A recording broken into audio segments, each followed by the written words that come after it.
Sholat sunnah ini diganggu juga. Siapa yang mengganggu? Ya orang macam-macam. Sejak dulu misalnya ya, sebentar lagi ini kan memasuki bulan puasa Ramadan. Nah, bulan puasa Ramadan ini ada sholat tahunan setiap malam, yaitu sholat tarawih. Yang namanya tarawih itu kalau yang original atau yang asli sejak masa Khulafaur Rasyidin, sejak masa sahabat, jumlahnya 20 rakaat ditambah witir 3 rakaat. Ini sholat tarawih yang ori. Belakangan kira-kira sejak tahun 80-an atau sebelumnya muncul sholat tarawih versi KW. Berapa tarawih versi KW? Tarawih versi KW 11 rakaat. Ini di Masjid At-Taqwa ini ikut yang ori apa yang KW? Hah? Ikut yang ori. Alhamdulillah. Dan ini saudara, sholat tarawihnya KW menyalahkan yang ori. Tambah parah kan?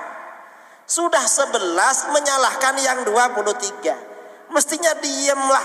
Lebih sedikit kok menyalahkan yang lebih banyak. Ini zaman sekarang nih aneh. Yang benar yang disalahkan. Ini zaman sekarang, betul. Yang benar disalahkan. Yang salah dibebas.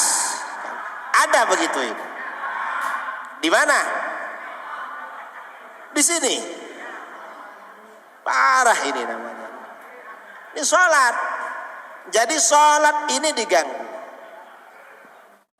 Ya mulai dari sholat berjamaah, kemudian sholat tarawih, sholat sunnahnya juga dikurangi.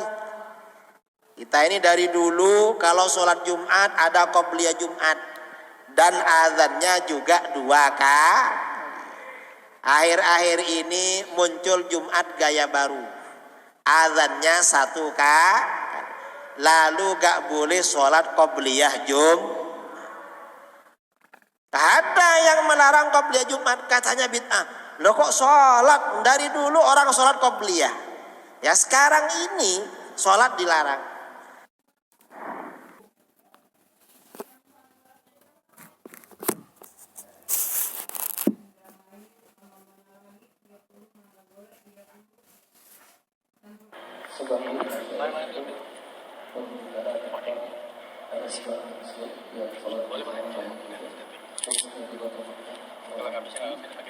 Mereka sampai rakaat yang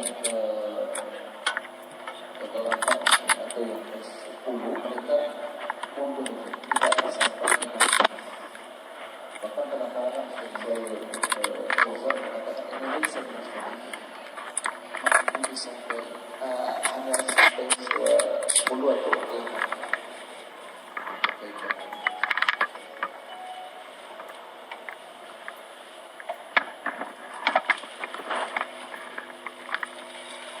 Ya, ini karena ulama yang keluar setelah 10 rakaat itu berpaham bahwa salat tarawih yang sah adalah 11 rakaat.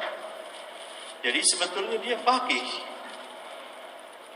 Tidak tepat kalau dikatakan dia tidak faqih, karena dia meyakini kan seseorang itu harus berjalan sesuai dengan keyakinan dia.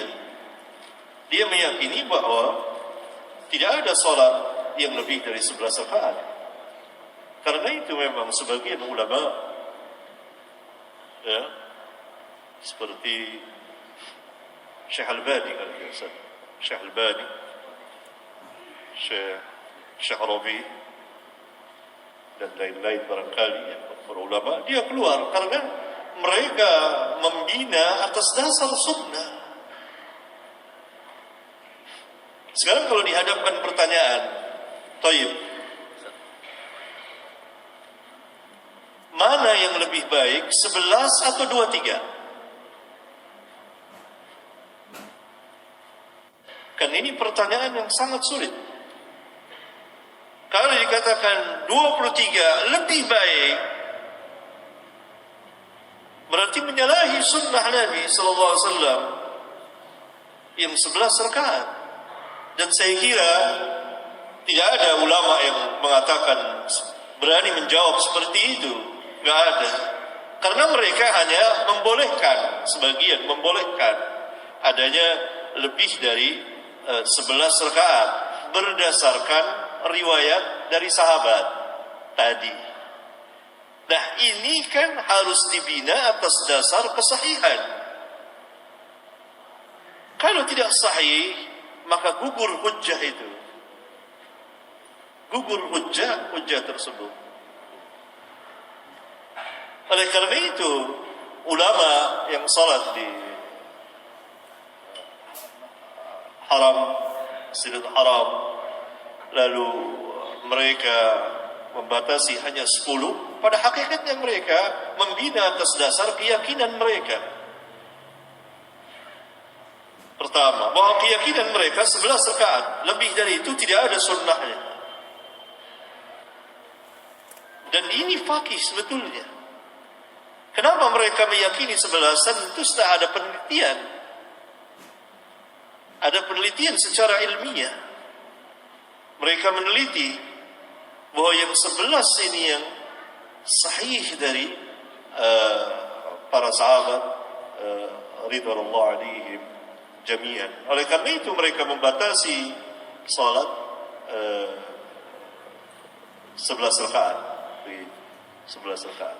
Dan itu memang dilakukan oleh sebagian para ulama.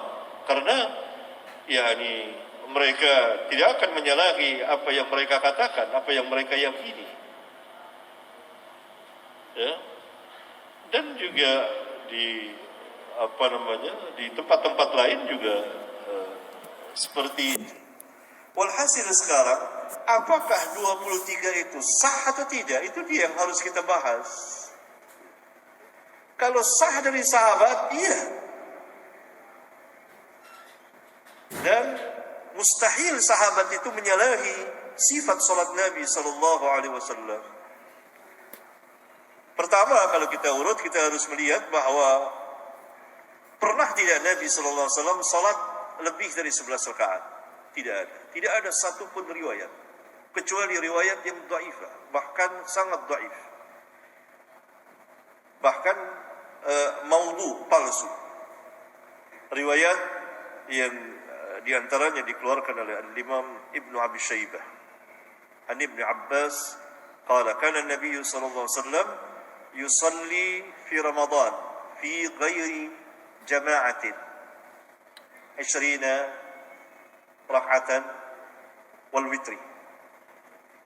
Fi Ramadan adalah Nabi sallallahu alaihi wasallam salat di bulan Ramadan tidak berjamaah, 20 rakaat dan witir. Ini hadis sekurang-kurangnya sangat dhaif, karena di sanadnya ada seorang rawi yang bernama Abu Syaibah Ibrahim bin Utsman. Al-Hafidh mengatakan, mengikuti perkataan An-Nasa'i dan Ad-Dulabi, mengatakan dia ini matrukul hadis. Seorang rawi yang dikatakan matrukul hadis berarti dia muttaham bil kadhib. Dia tertuduh dusta atas nama Nabi. Oleh karena itu Syu'bah bin Hajjaj telah mendustakan dia. Al-Imam Al-Bukhari mengatakan tentang rawi ini, Abu Syaibah, kakeknya keluarga Syaibah, dia seorang qadi. Sakatu anhu. Imam Bukhari lafaznya ibarahnya halus sekali, layin, tetapi maknanya dalam. Sakatu anhu. Mereka di sini tentu bukan orang awam, para imam, para muhaddisin, diam anhu dari dia. Maknanya apa? Meninggalkan riwayatnya. Kenapa meninggalkan riwayatnya? Ini menunjukkan ketika al-imam mengatakan dengan domir jama' sakatu anhu. Berarti tidak ada ulama yang memakai riwayatnya. Oleh karena itu Al-Imam Abu Daud mengatakan dhaiful hadis. Al-Imam Ahmad mengatakan munkarul hadis. Nah ini isyarat lagi bahwa dia mukhalafah. Ingat, saya sering mengulang-ulang bahwa seorang rawi yang dikatakan munkarul hadis, ada sesuatu dari dia yang menyalahi riwayat yang thiqat. Dan di hadis ini Abu Syaibah menyalahi riwayat thiqat. Pertama, riwayat thiqat 11 rakaat. Dia kok 20 rakaat. Itu pertama. Yang kedua, Nabi SAW salat sendirian atau berjamaah? Berjamaah. Kok dia mengatakan fi ghairi jamaatin? Ini mukhalafah dia. Oleh karena itu, riwayatnya sekurang-kurangnya dhaifun jiddan. Berarti tidak ada satupun hadis marfu' yang bersandar kepada Nabi yang sah mengatakan bahwa Nabi SAW salat lebih dari 11 rakaat. Enggak ada. Yang 20 maudhu riwayatnya. Berarti yang dari Nabi dapat dipastikan dan saya kira ini sepakat seluruh ulama. Sepakat. Tinggal masalah yang kedua. Pernahkah sahabat, sehubungan ada riwayat yang tadi kita bahas, salat 23 rakaat, ini perlu tahqiq. Tidak bisa kita, bukan ilmu namanya, kata Syekh Fulan begini, kata Syekh Fulan begini. Itu tidak akan pernah habis. Kalau mereka mempunyai, mereka bawa perkataan Al-Hafidh Ibnu Hajar berpendapat begitu. Iya, Al-Hafidh Syekhuna, guru kita. Kita belajar dari beliau, di sini, di kitab beliau. Ya kan? Tetapi yang hak lebih kita cintai, nggak bisa bawa-bawa perkataan. Al-Aini juga begitu. Imam ini juga begitu. Imam, disebut kitab-kitab kita. Nggak habis. Apa kita tidak punya imam? Nah, kita ada imam. Al-Hafidh, Muhaddisul Asr, Muhammad Nasiruddin Albani. Siapa yang berani berhadapan dengan beliau? Bukhari ini pada abad ini. Ada orang berani berhadapan jidal hadis dengan beliau. Belum pernah ada satu orang, tidak gulu kita ya, itu jidal hadis dengan syekh bisa mengalahkan syekh, lisan maupun tulisan. Dan beliau ahli tahqiq, muhaqqiq. Ada al-Imam Abdul Rahim Mubarak Puri, sahibut Tuhfah. Juga demikian. Ada Imam Ibn al-Arabi. Dan ada yang lain lagi. Allah tidak perintahkan kita untuk hafalin ini, hafalin itu. Enggak perintah. Allah perintahkan kita untuk menjaga sunnah Nabi-Nya. Enggak suruh Allah tidak perintahkan kita untuk hafalin perkataan fulan, hafalin perkataan fulan. Enggak ada habis-habisnya perkataan ulama, ribuan jumlahnya. Yang Allah perintah kita hafal Al-Quran dan sunnah. Qala Allah wa qala Rasul. Ini tidak ada habis-habisnya. Disetelah fatwa Syekh Fauzan. Itu bukan manhaj salaf kalau orang takut. Enggak. Itu fatwa beliau. Hafizallah ta'ala. Beliau imam, ulama. Tapi bukan dalil. Fatwa tidak lazim. Bagaimana kita